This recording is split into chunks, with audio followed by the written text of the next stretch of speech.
how to buy drift zone token. So this token came under the symbol of GT. Now before we start, this is not financial advice. I am not professional or economic expert, so before investing in any project that you find on my channel, please do your own research. And also, there is a referral code down description. You can get free money rewards on crypto with the best referral code. Simply use the codes below, fund your account, enjoy the benefits. Check them out in the description. Now, as you can see, this token, you will be able to find this post from the MEXC listing. As you can see, this token, it's on the airdrops for right now on the MEXC.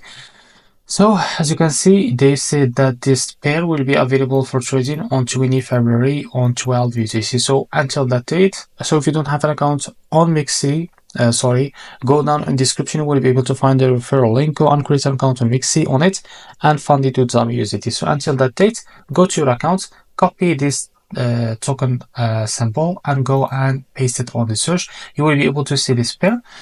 So click on it and you can be able to buy this token. So this is how to buy a DT token. If you found this very helpful, please like and subscribe. See you next video.